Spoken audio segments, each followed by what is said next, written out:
Niya nata sa ato ang bag-o nga series kay alang sa kasayuran sa uban nga naghimo ta dinhi og series mga igsuon nga ang atong topic atong gibahin-bahin kay haron ato gyud mahimay-himay gyud siya, ato gyud tagsa-tagsa gyud pag tuon ang bahin sa pulong sa Ginoo. Kay ug mubasa lang ta nga mura tag mubasa og libro, igo ra gyud tang nagbasa unya wa tay makatunan. So mao na ang atong katuyuan dinhi nga atong gibahin-bahin, mao ni nga naghimo ta og series. Usara na siya ka basahon, usa ka libro nya mga lain-lain nga sitas. Apan usara gyud na ang topic gibahin-bahin lang nato aron atong ma-explain gyud og maayo kung unsa gyud ang katuyuan sa Dios sa tagsa-tagsa nato sa kinabuhi. Pinaagi ni mao mensahe. Ang ato ang series karon mga igsoon nga bagong series naguluhan ni nga mga pagtulunan sa kinabuhi gikan sa nagduha-duha nga bayani. So, mao ni ang kinabuhi nagisgot kita mga igsoon ang ato ang karakter dinhi sa ato ang serye mao si Moses, no? Moises. Mahitungod kini sa kinabuhi ni Moises gikan sa iyahang pagkatao hantod sa iyahang pagtapos sa iyahang buluhaton nga gihatag sa Dios. So, mahitungod kini sa kinabuhi ni Moses ug sa mga Israelitas. Bahin kini sa umaabot nga balaan gitawag nato og balaan nga kaluwasan. Ug ang katumanan sa saad sa kasabutan katong covenant nga gihatag sa Dios gikan ni Moises ug gihatag sa iyang mga katawhan. Ang saad sa kasabutan nga nagpakita og proteksyon og naghatag og proteksyon, naghatag og panalangin gikan sa Dios bisan pa sa katuyuan sa atong kaaway nga mao ang yawa nga magsiksamok-samok sa atong kinabuhi. Mao ni siya atong gikuan mga igsuon kay aron kini atong isangat sa Ginoo ang tanan tungod kay kun siya na magdumala sa atong kinabuhi pinaagi nining maong series wala gyud mahimo ang atong kontra. O kita sa atong kabahin, wala gyud sa tay mahimo kung walay Dios sa ato ang kinabuhi. Kawang ang tanan nga atong paningkamot. Kung anaa man ta sa karuhay nga pagpuyo, apan hawang ang atong kasing-kasing, ang atong kalag, mo atong siguroon mga igsuon kay atong kinabuhi dili lang din hining kalibutan kundi ang permanente natong kinabuhi sa ikaduhang kinabuhi didto na sa kiliran ni Ginoong Hesus. So mao ni ang kasabutan sa pagpakita sa proteksyon ug panalangin sa Dios. So niya itong panahon na, mga 400 years, no? 400 katuig ang kasinatian sa katawhan sa Dios sa ilang gisagubang nga kalisod. Mao ni ang panahon sa panahon ni Moses. 400 katuig nga grabe gyud ang paglutos, grabe ang pagantos. Ug nagsagubang sila sa kalisod dito sa Ehipto. Gisakit o gidaog-daog sila. Ug daw nawala na ang saad nga gihatag sa Dios, nakalimot na sila tungod sa kagrabe nga pagantos, grabe nga paglutos o pagpasakit kanila nga nawa na silang urona ang saad sa Dios nga sila luwason og panalanginan. Apan ang Dios mga igsuon wala gyud siya malimot, nagpadayon siya sa pagbuhat bisan paluyo sa mga kasakitan nga atong gisagubang sa atong panahon karon, dili lang sa panahon ni Moises. Sa atong panahon karon doon naman tayo mga kalisdanan, doon naman tayo mga panginahanglan, ug doon na tayo mga suliran sa atong kinabuhi. Inumdumi mga igsuon, ug wala gani nay alibyo ang inyong mga pamaagi dangop mo sa Dios tungod kay ang Dios nagpanglihok kanunay sa atong kinabuhi nga dili gyud nato masayran. So atong makita dinhi mga igsuon nga ang kalihukan sa katawhan nakita na kana sa Dios. Ug siya nagpadayon sa pagbuhat, pag-andam sa tanan nga iyang gisaad sa mga katigulangan.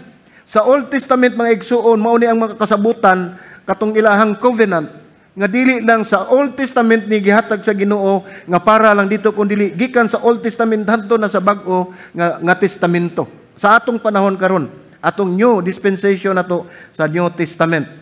Ang saad sa katigulangan gidala ka na sa Dios hantod karon sa atong panahon. Busa mga igsuon, ayaw ninyo damha nga kung panalitan ang inyong kinabuhi, wala gyud sa maayo nga kahimtang. Makaingon ta nga wala na siguro ko panalangini sa Ginoo. Wala na may dili na siguro magmilagro ang Ginoo sa among kinabuhi kaya nami sa kalisod karon. Wala gyud misulbad sa among problema. Hinumdumi mga igsuon kung mangita mog milagro nga hihimo sa Dios sa atong kinabuhi. Ang milagro nga naa kanunay nga gihatag sa Dios kanamo kanato kamo. Kamo nga naa dinha nang lingkod ako diri nga nagbarog mao ni milagro nga gihatag sa Dios tungod kay niya pata hangtod karong panahon na. Pila nakakatalagman ang midangat dinhi sa atong lugar apan nagpabilin ta nga niya pa hangtod karon pinaagi sa grasya sa Ginoo. Mao na milagro. Ang ato kung nanon agud sa milagro kanang naay mukalit og tungha nga mga imposible kayo ba? Mao man ay atong gitan-aw nga milagro. Apan ang tinud-anay gyud nga milagro mao na ang gihimo sa Dios tungod kay kamo anaa mo'y relasyon diha kaniya. Mao na ang milagro sa atong kinabuhi. Mao nang mingon ta wala naa kana mga igsuon tungod kay kamo samtang napatay ginhawa napay hangin atong gihanggab mao nang milagro nga gihatag sa Dios tungod kay ang grasya sa Dios o kaluoy sa Dios bag-o kana matag adlaw. Nakita sa Dios ang desperadong kahimtang sa katawhan. Apan sa kanunay siya, hinumdumi, sa kanunay siya. Bisag unsa pa ka-desperado ang atong panimuyo, atong kinabuhi, kanunay siyang nagauban kanato. Aron pagtuman sa iyang katuyuan, bisan anaa pa kita sa pagdaog-daog, kining maong sugilanon mga igsoon atong batbat karon nagpadayag kini nga ang Dios kanunay nag-uban kanato. Wala gina siya mubiya nato bisan gamay, bisan sa makadiyot kay nag-ingon siya, dili ko gyud kamo biyaan hangtod sa katapusan ug dili ko kamo pasagdan. Sa ato pa mga igsoon matagutlo o matagtakna sa atong kinabuhi bisag minuto ug segundo sa atong kinabuhi ana ang Dios nagauban kaninyo. Ini masaysayan mga igsoon mahitungod sa atong katigulangan ato ning gikutlo sa basahon sa Exodus, no? O kini kabahin og sumpay sa basahon sa Henesis ang unang basahon sa Biblia. Unya ang title ni mga igsoon, ang title ni ato ang wali karon mao nga ang dili makita nga probidensya sa Dios. Una akong gingon mga igsuon nga og dili kita makakita murata og ang mga kalibutanon to see is to believe. Apan og sa mata sa Dios mga igsuon to believe is to see. Bali ang pamaagi sa kalibutan. Busa ang uluhan nini mo to akong giingon nga ang dili makita nga probidensya sa Dios. Tungod kay ang panalangin, ang probidensya sa Dios, ang provision sa Dios, dili gina nato makita mga igsuon mo kalit na siya tungha sa panahon nga iyang ihatag kanato sa saktong panahon nga iya usab nga ipaambit diri kanato. So atong basahon mga igsoon akong gihangyo manindog ta agig pagtahod ug pagbasa sa sitas. No daghan ning atong basahon mga igsoon pero duha lamang ni ang ato ang basahon. Ang una natong basahon mao ang Exodus 1:8 ug ang ikaduha ang Exodus 2:10. Ato ning dunganan pagbasa mga igsoon kay duha ra man ni ka bersikulo. Naingon dinhi sa Exodus 1 kapitulo 1 bersikulo 8 naingon nga unya dihay miabot nga usa ka bag-ong hari sa Ehipto nga wala makaila kang Jose. So arita sa Exodus 2:10 nag-ingon dinhi sa pagkadako na sa bata gidala siya sa inahan ngadto sa anak nga babayi sa paraon ug siya nahimo ngayang anak ug ginganlan niya siya og Moses kay siya miingon man tungod kay siya gikuha nako sa tubig. Magampo ta ato iduko atong mga ulo. Amahan na mo langit nun, salamat Ginoo sa dako kaayo nga pribilehiyo nga imong gihatag kanamo. Ug salamat o Dios nga imo kaming gidala ug gitapok ni nimong dapit Ginoo Lord God nga gipaabot mo kami Ginoo nga hapsay ug malinawon ug kami nagampo Ginoo Lord God. Naampo ako Ginoo. Nga ikaw Ginoo magpataliwala kanamo. Tuguti imong balang espiritu Ginoo God nga magahikap ug maghatag kanamo kaalam aron makabaton kami kahibalo Ginoo Lord God sa mga pagtulunan nga imong ihatag kanamo pinaagi sa mensahe nining kapunon. Lord, salamat nining tanan kini among pagampo sa ngalan ni Ginoong Hesus. Amen ug amen. Manlingkod ang mga igsoon.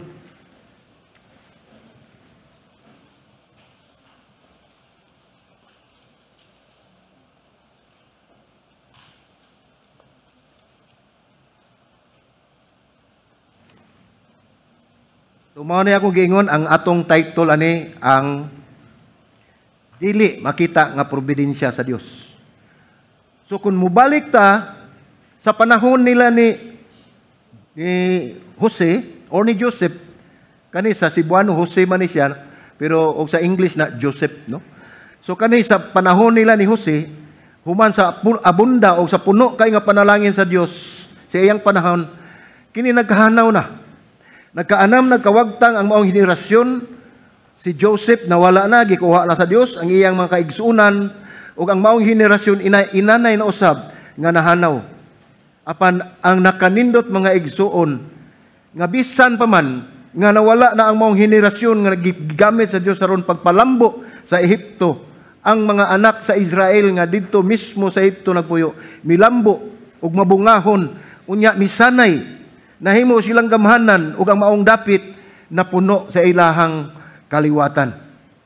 So doon natin makita dinhi ato lang pagtulunan mga igsuon nga duha ng kabutang ang ato ang hisgutan. Ang una, luyo sa kasamok anaa ang proteksyon. Ang balikon, luyo sa kasamok anaa ang proteksyon. So kung atong makita ni mga igsuon nga bisan pa man anaa ta sa kagubot, anaa sa kaguliyang, nasayod kita nga ang Dios kanunay naguban kanato. Kanunay siyang nag-andam og tagana alang sa pagprotect, hatag natong proteksyon og panalangin. So ang kaning bersikulo 8 ngadto sa 22 atong makita nga nagpadayon pagsanay ug pagdaghan ang mga Israelitas bisan pa man sa pagdaog-daog ug sa pagsuway sa pagagamhanan sa pagkontrol sa ilahang populasyon. Niadtong panahon na mga igsuon nahadlok ang ilang pangulo tungod kay ang mga Israelita sa maong dapit perti nang daghana, misanay milambo ug daghan na kayo ang ilang mga kaliwatan didto sa Ehipto. So nahimo silang gamhanan ang ilang mga kaliwatan. So mao ni ang timailhan nga ang Dios naghatag og proteksyon sa mga Israelitas. Ug gihatag ug gibuhat man kana sa Dios sa ilang panahon, buhaton usab na sa Dios sa atong panahon karon. Tungod kay kun unsa ang Dios nila ni Isaac, nila ni Abraham, ni Isaac ug ni Jacob, ang Dios nga atong gialagaran ug atong gisimba, gidayeg ug himaya, maora gihapon ang Dios sa daang tugon ug sa bag-ong tugon. O kining maong Dios nga atong gialagaran, mga igsuon, mao ni ang Dios nga nagpabiling matinud-anon gikan pa sa unang panahon hangtod karon ug magpabilin siyang matinud-anon diri kanato bisan pa sa umaabot. So atong makita dinhi nga ang bersikulo 8 nag-ingon dinhi, unya dihay miabot nga usa ka bag-ong hari sa Ehipto nga wala makaila ni Jose. May igsoon sa panahon ug inyong natiman-an pa ninyo sa panahon ni Jose o ni Joseph pag-adto niya sa Egypt. Niabot siya dito sa usa ka lugar nga siya ulipon. Tungod kay gibaligya man siya sa iyang mga igsoon didto sa mga negosyante. Hanto ni abot siya dito kang Pontipar nga dako-dako nga pangulo sa hari ug hantod nga nahimo siya nga emperador sa maong lugar. So ang panalangin sa Dios, ang Dios nagauban kanunay kaniya nga bisan pa og unsay nahitabo siyang kinabuhi, apan gibayaw gyapon siya sa Ginoo ug nagbalampuson siya sa iyang kinabuhi. Ug ingon man ang tibuok Ehipto nabulahan ug napanalanginan pinaagi sa iyang kinabuhi. Tungod kay ang pulong sa Dios nag-ingon ang Dios nagauban kaniya. Ug naguban ang Dios kaniya ni Joseph. Mga igsuon, susama ra kaninyo, susama ra kanato nga ang Dios nag-uban usab kaninyo. So daghan kayong panalangin, kalambuan nga nahimo ni Joseph ug sa pagkawala na sa ilang henerasyon miabot ang panahon nga giingon dinhi sa maong bersikulo nga adunay bagong hari. So nagisgot ang bagong hari. Unya kining bagong hari mga igsuon wala man gyud pingandi dinhi sa Biblia. Unya sa ako ng pagtan-aw dito sa chart sa Bible ug sa katong karaang mga gingharian, ako nakita nga ang ilang gibutang dito nga kini daing maong hari o kaning nga emperador dako sa Ehipto nining panahon na mao day si Amos. So wala na siya gibutang sa Biblia, apan sa history makita nimo nga mao day na siya kay ngandar man na siya pirao. Kanang Pirao mga igsoon, mingog Pharaoh, mao ni usa ka pinulungan, usa ka pagtahod sa dako-dako sa usa ka nasod nga wala nimo gamita ang iyang pangalan ug ang iyang posisyon. Mao nay pagsangpit o pagtahod sa mga lumulupyo sa usa ka nasod sa ilahan dako-dako. Mao nang tawgon nila Pharaoh. Pagtahod na dili na ngan sa tao kundi mao na ang ngan sa iya pagtahod nila sa ilahang pangagamhanan ug sa ilahang dako-dako silang lugar. So mao ni siya. Ningon siya dinhi unya di maabot nga bagong hari sa Egypto ug wala makaila ni Jose. So sa ato pa mga igsoon, kining maong hari sa panahon wala gini siya masayod kun unsa ang mga panghitabo ug unsa ang kalambuan nga gihimo ni Joseph o ni Jose dito sa Egypto. Naghusgot kini nga dunay hari pan wala makaila kaniya. Uyang gitan-aw, hinuon niyang gitan-aw nga usa ka hulga, usa ka hagit ang paglambo sa pagsanay o pagsanay sa mga Israelitas dito sa Ehipto. Tungod kay dili ni magaduol mga igsoon kaning mga taga-Ehipto o kaning Israelihanon apan nining panahon na. Tungod sa gihimo ni Joseph, nag-ipon ni sila sa usa ka lugar tungod kay sa diyang miabot ang usa ka dako kang kagutom. Ang tanang lugar sa maong dapit, sa kasikbit nga lugar na apektuhan gyud sa 7 ka tuig nga famine o gutom, mauna nga tungod sa pag-abot ni Joseph gagiandam siya sa Dios, gihimo siya nga dako-dako sa Ehipto, iyang gihimo kung unsa ang maayo niyang buhaton kay gisultian man siya sa Dios pinagi sa damgo sa Pharaoh nga dunay kagutom nga 7 ka tuig nga moabot. Apan ang una diha adunay 7 ka tuig nga abunda. So ang gihimo ni Joseph tungod kay giyahan man siya sa Dios sa 7 ka tuig nga abunda, iyang gitigom ang tanang abot sa maong gingharian alang para iandam niya sa umabot usab nga 7 ka tuig nga kagutom. Apan ang ubang mga nasod, ang ubang mga kasikbit nga lugar wala sila masayod sa maong panghitabo. Busa sa pag-abot sa kagutom, didto na sila mihugpa ug didto sila mutapok ug didto sila nagpatabang sa Ehipto sa pagpangayo o sa pagpalit sa ilang pagkaon. So tungod sa panalangin sa Dios diha ni Joseph, nahimo kini niya ug giandam siya sa Dios tungod ug alang usab sa iyang pamilya. Sa ako nang gikaingon, gibaligya ni siya sa iyang mga igsuon. Pag-abot niya napriso pa ni siya dito sa Ehipto tungod kay gipasanginlan siya sa asawa ni Potiphar nga nanghilabot. Apan gipasanginlan lamang siya mao nga hinungdan nga nakasala siya. Ug ang nahitabo niya na ang duha ka piniriso dunay damgo iya asang gihubad. So pagkahibalo sa Pirao nga dunay kamaw siya muhubad, ngingnan ni ang Pirao nga dili ako ang naghubad, ang Ginoo mao'y naghubad si imong damgo. So gihubad niya mao to ang nahitabo nga 7 kaabunda ka tuig ug ang 7 kaabunda nga tuig ug kagutom muhugpa dito sa dili lang sa Ehipto, sa tibuok dapit mga igsoon. So naghulagway kining maong hari nga sama siya sa kaaway sa Dios ug nagpadayon pagbatok sa gingharian sa Dios ug pagsanta sa iyahang balaanong saad sa kasabutan ug sa katuyuan sa Dios ngadto sa iyang mga katawhan. Nganuman tungod kay kining hari o kaning Pirao niining panahon na usa kini mapintas, usa kini ka Pirao nga maldito, no? Usa kini siya ka makalilisang kun mao siya mukastigo tungod kay patay dayon ang iyahang gusto. So atong tan-awon dinhi nga luyo sa gibuhat ni Joseph sa kayuhan sa Ehipto, kining hari o kining Pirao karon ginipuli sa iyahang agi. Wala kini makaila kaniya, gibaliwala niya ang gibuhat ni Joseph o kaha nahibalo siya apan tungod kay nagtan-aw man siya sa iyang kaugalingon, wala gyud siya motahod, wala siya moila sa mga kalampusan o accomplishment nga gihimo ni Joseph. So sa Exodus 1:9 nag-ingon dinhi. Ug siya miingon sa iyang katawhan, mao na ni ang hari na ni nag-ingon, ang Pirao. Ug siya miingon sa iyang katawhan, tan-awa, ang katawhan sa Israel hilabihan na kadaghan og mas lig-on pa kay kanato.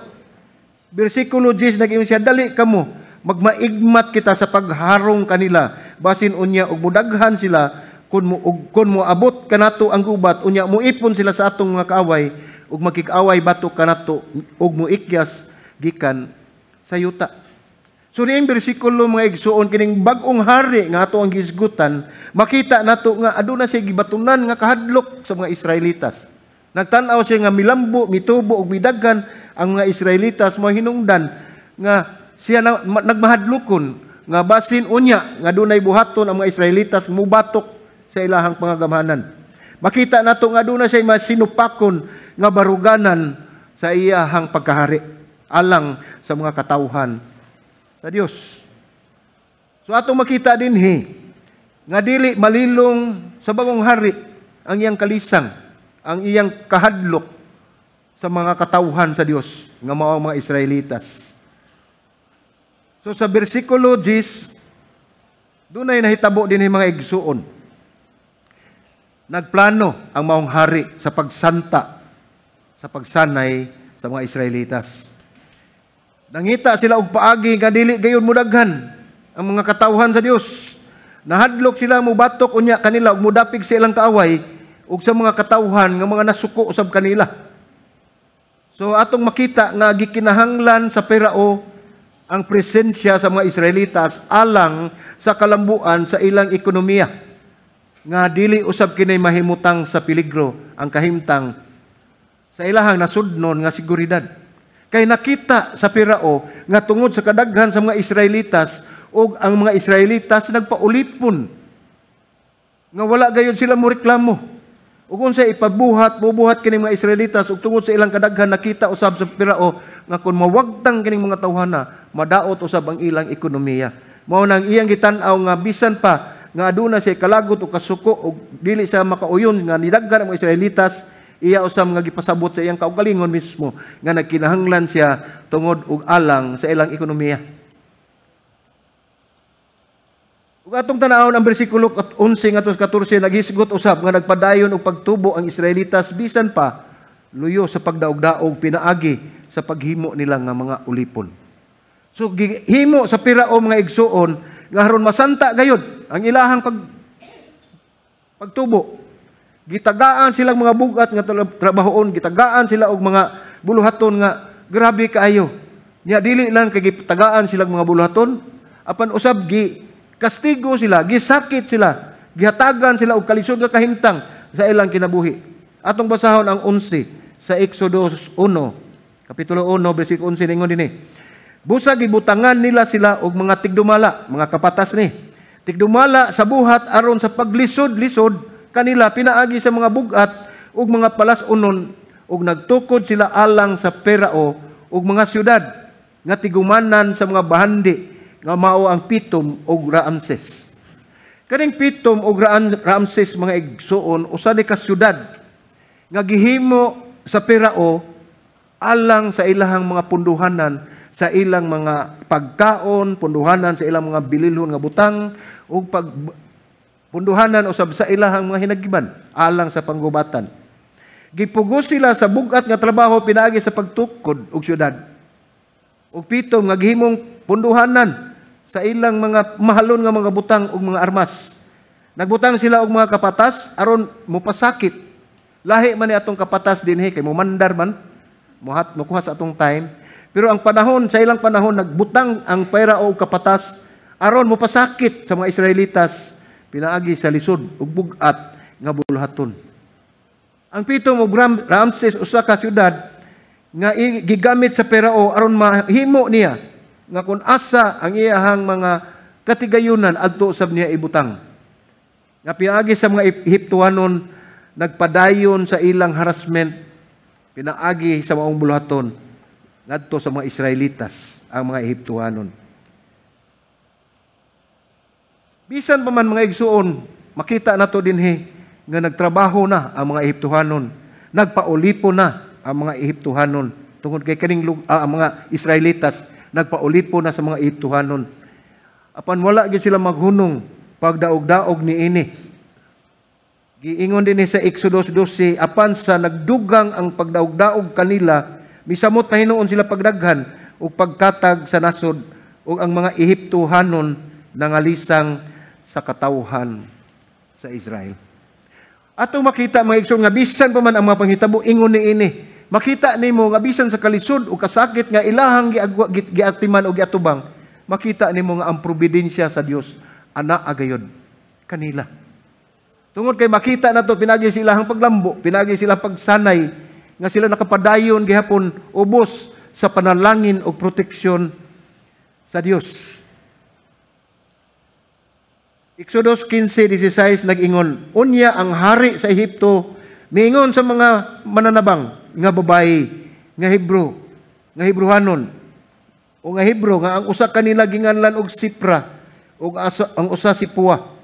Sa diha nga mananabang kamo sa mga babaeng Hebro ug makita ninyo sila. Diha ibabaw sa angkanan nga lantay kun lalaki patya. Patya siya o kung babae, mabuhi siya. So wala gyud mo undang ang Farao sa pagpangita og pamaagi nga masanta gyud ang pagdaghan sa mga Israelihanon dito sa maong dapit hangtod nga nahuna-unaan niya nga patyon ang mga batang lalaki nga matawo sa ilahang lugar. Ang mga babae ra ang buhion. Ang mapintas nga mando sa Farao sa mga mananabang, kaning mga midwife, mga igsoon. Gimando sa Farao nga ang mananabang nga ginganlan ni og Sipra og Puwa. Nga kung sila mutabang pagpaanak sa mga babaeng Hebrohanon, patyon ang batang lalaki ug buhion ang bata nga babae. Usa ka writer nag-ingon, kini mahibong ta mga igsoon ngano man nga kining mananabang gitagaan man og bili dinhi sa maong sugilanon ug sa maong sitas. Makita nato dinhi nga duna sila usay papel nga gihimo nga nahimo di inahimuot ang Dios sa ilahang kinabuhi. Sa Roma 3:23 nag-ingon man kitang tanan nakasala ug nakabsan sa himaya sa Dios. Apan kini sila mga igsuon nakasala usab di sila. Pero nakita nato nga dunay katuyoan ug tumong ang ilahang pagkasala ato makita na usahan. Mao ni nga sila gingandan sila matud pa ni Babro nga ang Sipra ang kahulugan niini katahom. Ug ang Puwa nagkahulugan og kahalangdon. So sa ngalan lamang mga igsuon makita nimo nga kini mga tawhana aduna gayoy papel dinhi sa Ehipto. Exodus 1:17 nag-ingon apan ang mga mananabang nahadlok sa Dios ug wala sila magbuhat sumala sa gisugo kanila sa hari. Hinoon ilang gitugutan ang nga mabuhi ang mga bata nga lalaki. Mga igsuon niya itong panahon na ug dunay mo supak sa hari. Patay. Ug din niya itong makita nga gimanduan ang mga mananabang nga patyon ang mga anak nga lalaki ang ipakatawo sa mga Hebrohanon unya buhion ang babae apan ang gingon dinhi sa 1:17 nga ilang gitugutan nga mabuhi ang mga batang lalaki. Tungod kay ang mga mananabang adunay kahadlok sa Dios ug wala o ilang gisupak ang sugo sa hari. Mao ni una nga makita nato mga igsuon nga pagsupak sa mando sa Dios sa pagtahod sa pagagamahanan. Makita nato sa Roma nga submit to the governing authorities. Musubitar kita sa mga atong pamunuan tungod kay mauna ang mando sa Dios kinabuhi ato gyud isalig sa Dios. So nakita nato dinhi nga gipinalanginan ang mga mananabang sa ilang gibuhat. Maayo kanila ang Dios ug midaghan ang mga Israelitas ug nahimong gamhanan tungod sa ilahang gibuhat. Wala man nila patya ang mga lalaki. Mamantoy tuyo sa Pirao nga masanta na, maundang na, umahunong na ang pagsanay sa mga Israelitas, ang paagi nga iyahang katapusan na gyud yang ultimatum nga paagi mao ang patyon ang mga bata nga lalaki aron mahabilin na mga babae. So dili na mo sanay. Apan ang Dios nagpanglihok sa hilom. Ang probidensya sa Dios dili nato makita. Apan siya nagapadayon sa pagpanglihok sa atong kinabuhi nga dili nato makita. Kung pag matagba ang Farao mga igsoon, atong basahon sa Exodus 1:22 nag-ingon, unya ang Farao misugo sa tanan niyang katawhan. Ganiya, ang asang bersikulo ningon siya, nagsugo siya sa mananabang, duha ka buok. Si Puwa ug si Puti, si Puti. Ang duha ka mananabang iyang gisugo nga patyon ang mga bata. Apan dinhi tungod kay wa siya matagbaw kay tungod sa kadlok niya sa mga Israelitas nga milambo, umitubo, umidaghan na himong gamahanan, gisugo niya ningon dinhi unya ang Peraon misugo sa tanan niyang katawhan. Unsa iyang gisugo? Itambog ninyo sa suba ang tanang bata nga lalaki nga Hebro. Nga mataw apan ang tanang bata nga babae tugutin ninyo nga mabuhi. Ang una ipapatay niya sa mga mananabang. Desperado na gyud ang Perao tungod sa kahadlok niya sa mga katawhan sa Dios. Ang Perao nagbando nga ilabay sa sapa ang mga tao nga mataw nga batang lalaki ibuhion ang mga babae, paagi kini sa Perao aron dili mudaghan ang mga Israelitas. So ato makita dinhi sa maong bersikulo mga igsuon nga gipadayag gayud sa Dios ang ihang dili makita nga probidensya. Gipakita sa Dios nga sa kanunay magauban siya. Mao na ato dinhi makita ang iyahang kaayo sa ato ang kinabuhi. So ikaduha nga punto nga atong paghisgutan may isuon ningon dinhi nga bisan sa kawalay paglaom anaa ang probisyon. Akong balikon. Bisan sa kawalay paglaom anaa ang probisyon. So usahay dali kay tang mawad-an og paglaom. Ilabi na gyud sa pinansyal. Ilabi na gyud na duol na sila si Jonah og si Judith, no? Moabot na gani na sila. Maglabad ang atong ulo kung unsay atong ihatag inig panuktok ni Jonah ug ni Judith. Dali kay tang malimot nga naay Dios nga mosulbad sa atong mga suliran. Ang Diyos dili magpakita sa iyang probidensya apan nagsakanunay nagpanglihok siya ug nakita siya nga niingon siya duol kamong nabugatan kaya tagan ko kamong kapahulayan.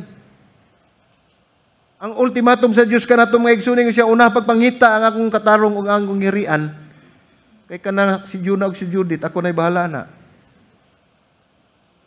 Ang nagkulang kaninyo akong ihatag.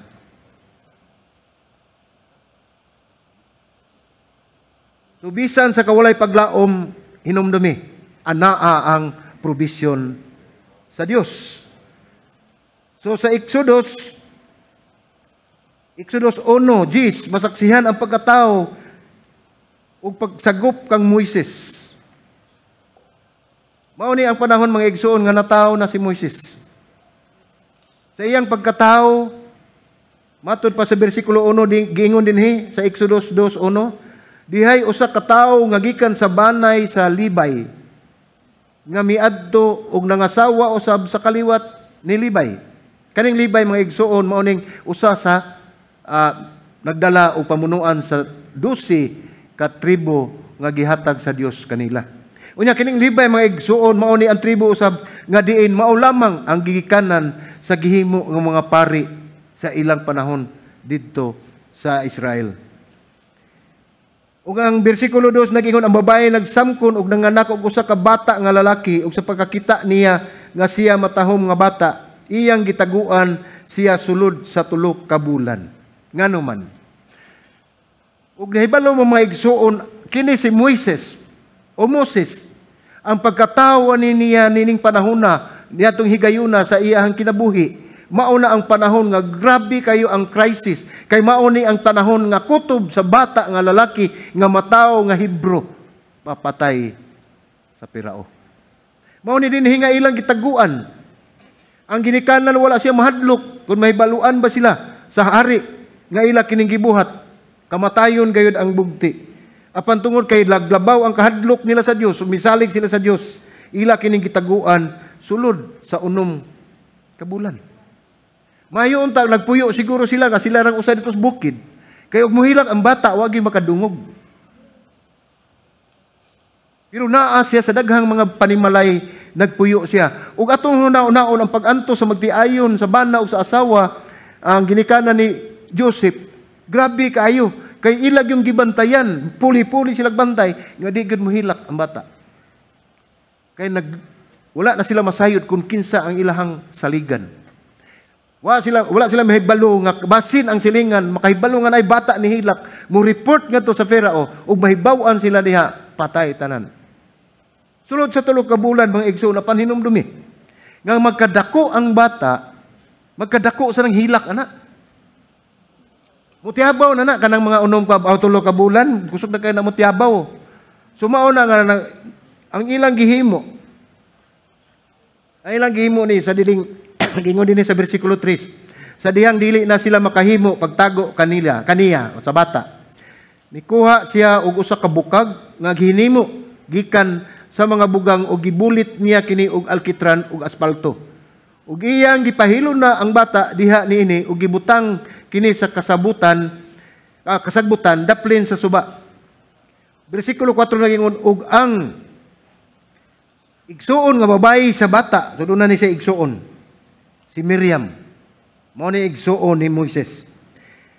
Manghod niya ug ang igsuon nga babayi sa bata nagtindog sa layo aron sa pagtan-aw sa mahitabo kaniya. So ato makita mga igsuon nga ni surrender na sila ang magtiayon nga di na nila mada. Basin unyag mahibaluan sila si Farao ipapatay gud sila. Dili lang ang bata ang patyon kundi hasta sila tibuok pamilya. So mao na iirahan ang nakahukom sila nga iya ng buhian ang maong bata. Bisag unsa kadako ang iyang pagmahal ug paghigugma sa bata tungod kay iya mang anak. Bisa naman kita di lalim mga igsuon nga atong itugyan ang atong anak sa walay kapaingnan. So dinhi iyang gipabutang sa suba apan ang igsuon nini iyang manghod ni Joseph o ni Moises nagtan-aw kung unsa ang sunod nga mahitabo. So dinhi mga igsuon kung atong tan-awon dili nato makita ang probidensya sa Dios. Dili nato makita ang pagpanglihok sa Dios tungod kay nagtutok kita sa mga panghitabo nga ato ang nakita. Apan kung atong huna-hunaon sulod sa 3 ka bulan nila nga pag matuto sa bata, wala gina sila wala ginakadungog sa silingan nga ang bata ni hilak o ni tiyabaw. So wa ginakareport anak nila. Apan sa diyang miabot na gid ang panahon nga ilang gisurrender ang bata tungod kay 3 na ka bulan, dako nagtingog, mao tong ilang gipaanod sa suba. Gisulod sa basket o gipaanod sa inahan. Ug imong hunaon kung ikaw inahan, sa dihang imong gibuhian ang imong anak, gipalutaw nimo sa suba, wala ka mahibalo kung unsay dangatan. Basin ni hinuog, dahil buaya din og tukbo na siya. Nangandoy lamang siya. Apan kini sila mga igsuon, kaning ginikanan ni Moises. Dako kay sila og pagsalig sa Dios. Dako kayo sila og ila sa Dios og ang ilang pagtuo hugot kayo diha sa atong buhi nga Dios mao ni nga sa iyang gihimo, iyang gisalig sa Dios nga basin unta nga naay makapunit sa bata nga higugmaon og dili mahadlok nga mosupak sa balaod sa hari. Ay ato makita dinhi sa sunod nga bersikulo unsay nahitabo. Unya ang anak nga babae sa Pirao miadtos sa suba aron maligo samtang ang iyang mga sulugon nagsuroy-suroy sa daplin sa suba. Nakita sa prinsesa ang bukag taliwala sa kasagbutan ug iyang gisugo ang usa niya kasulugoon nga babae sa pagkuha niini. Sa dihang iyang giablihan niya ang bukag, nakita niya ang bata nga naghilak ug naluoy siya sa bata ug mingon, usa kini sa mga bata sa mga Hebro. Nasayod siya nga kanang bataa nga iyang nakitaan anak na sa mga Hebrohanon. Ug nasayod usab siya kung unsa ang balaod nga gihatag nga gipagawas sa iyang amahan, giimplementar sa iyang amahan nga kutob sa anak nga lalaki sa Hebrohanon pagapatyon. Ilabay dito sa maong suba usab nga gipaanuran sa iyang inahan. Mausab ang suba nga gisugo o gimando sa hari nga ang batang mga lalaki itambog dito sa maong suba. Apan siya kay tungod adunay probidensya ang Dios nga di makita. Gibutang la siya sa suba apan gipalutaw wala siya itambog. Unya gipahimutang pagayod sa Dios. Niya tong tungura mo gid sa panahon nga ang anak sa hari ang prinsesa maligo dito sa maong suba. Unsaon na lang. Kuningon ang prinsesa nga unya na lang kumaligo, nya nabutang nas Moses dito. Kinsa man unya makapunit. Maayo unta og duna pay makapunit nga dili mahadlok sa hari. Apan ang Ginoo mga igsuon bisan pa nini mausuglan makita nimo nga nagpanglihok. Tungod kay way lain nga nakakita kang Moses kundi ang anak mismo ni Parao, ang anak mismo sa hari nga mao ang nakakita sa bata. Og gibati siyang kaluoy sa bata tungod sa paghilak sa bata ug iya kining gikuha. Sa gagmay nga butang nga atong makita diha sa atong gipanghimo. Usahay dili nato giila o ilhon ang sovereignty sa Ginoo sa atong kinabuhi. Ang iyang mga probisyon nga gihatag dili man probisyon nga material lang atong kinahanglan o mga pagkaon, apan dunay kahigayunan ang proteksyon ihatag sa Ginoo, iya nang probisyon diri kanato. Mao na nga di nato makita gid ang providensya sa Dios. So sa ato pa kay dili man nato makita ang providensya sa Dios, sa matag higayon labi na gyud sa pagmata nato mga igsuon, magpasalamat ta sa Ginoo nga ang providensya sa Dios uban sa hangin nga atong giginhawa. So dinhit igo gyud giplano gini sa Dios ang tanan nga ang makakita og makakuha sa bukag mao ang anak sa Parao, anak sa hari. Unya ni kalit usag tumaw ang igsuon ni Moses. Mikalit siya og tungha dinha kani si Miriam manghod man niya. Mikalit og tumaw kay nagbantay sad siya kun unsay mahitabo sa ihang igsuon. Wala man ni ilakbit din higsaysay sa Biblia mga igsuon nga mo ni nahitabo apan kalit kaing mitumaw nga naa usab ang iyang manghod nagbantay kun unsa ang mahitabo kaniya. So padayon ta pagbasa aron atong makita kung unsa gayud kadako sa providensya sa Dios nga atong gibaliwala og wala nato makita. Ningon dinhi. Unya ang igsuon nga babae sa bata miingon sa anak nga babae sa Parao. Ningon siya dinhi.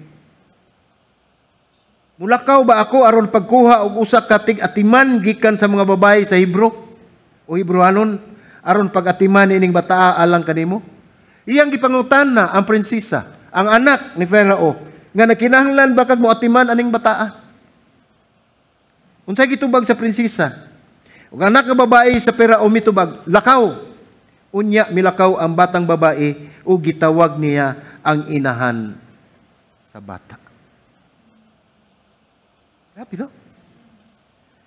Sa pagbuhi niya sa bata, daw ang iyang kinabuhi usab iyang gibuhian.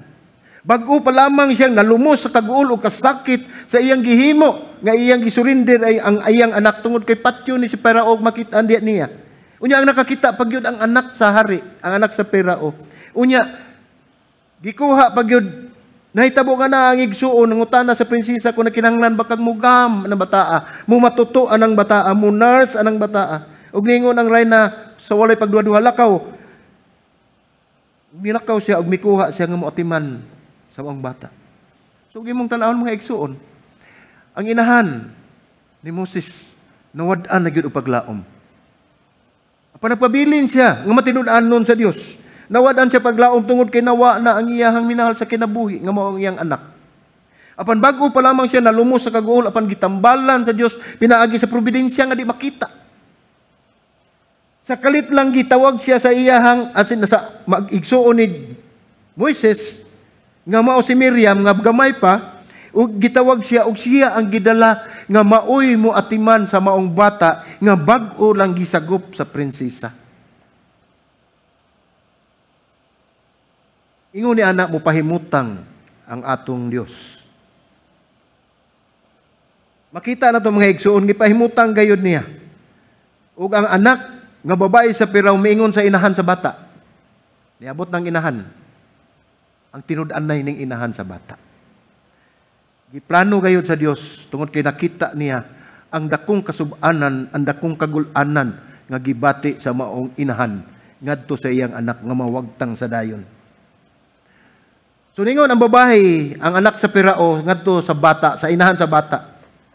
Dada kining bata ug atimana siya alang kanako. So nagatiman siya para sa prinsesa. So sa ato pa, ug mahibaw-an to siya sa hari nga naay bata nga lalaki nga iyang giatiman, apan pagkaibahibalo sila nga ang prinsesa mo ay nagpaatiman ni ana. So sigurado nga dili gud hilabtan sa mga sundalo ug sa hari, o bisan pa man kinsa ang mosumbong.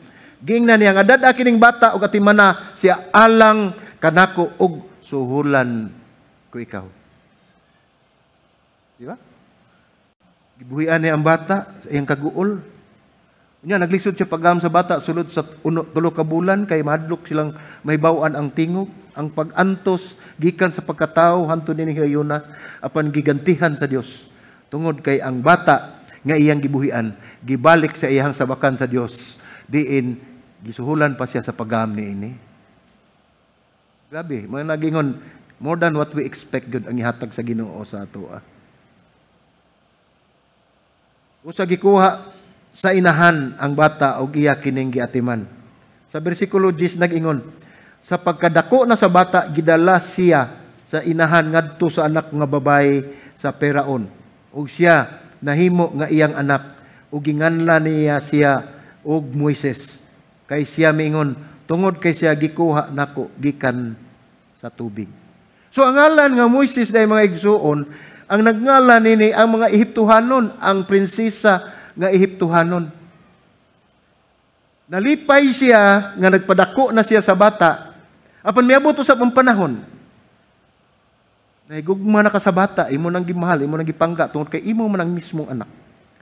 Niabot ang panahon nga imo na nang isurrender og ihatag ngadto sa prinsesa. So imong gunitan, tanadong asa man tama manuroy. Mudad-o ng bata. Dako naman, nakasabot na. Samtang ka naglakaw mga igsoon, dili ka kasabot sa imong bation. Tungod kay miabot na sa dang ikaduhang higayon nga diin imong buhian ang imong anak sa dayon.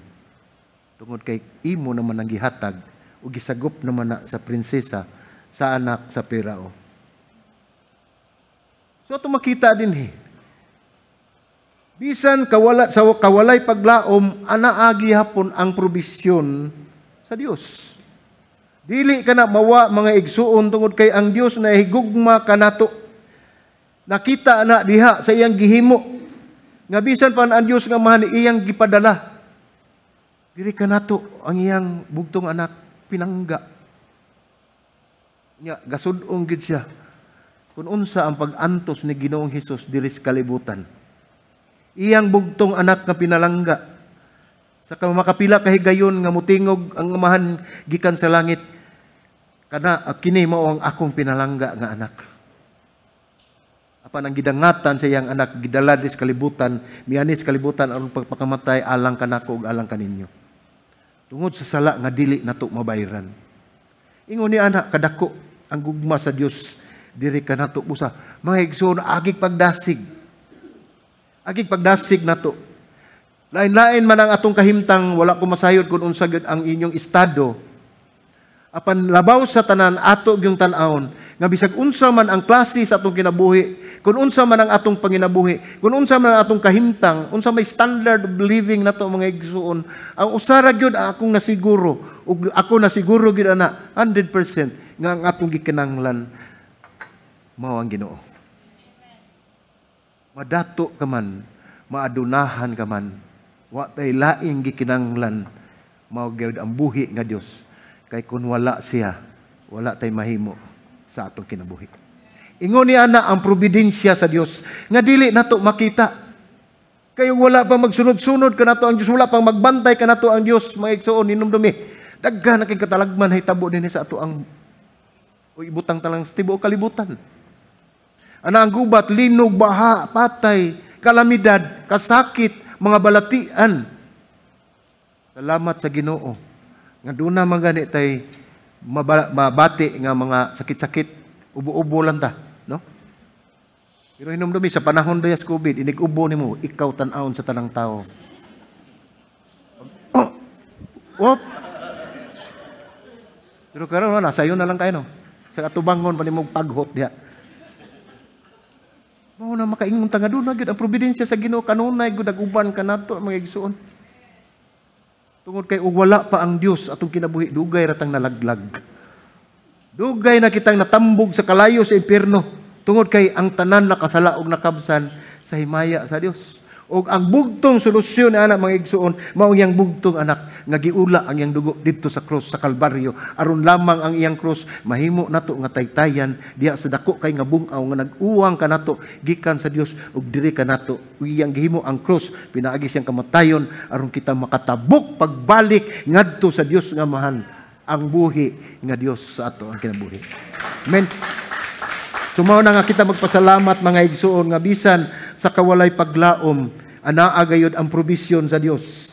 Ug atong makita nga bisan pa man wala ta masayod ug wala ta kasiguruan sa atong kinabuhi, ang Dios sigurado gayud nga magpatunhay og muuban kanimo. Amen. Kumakampo ta.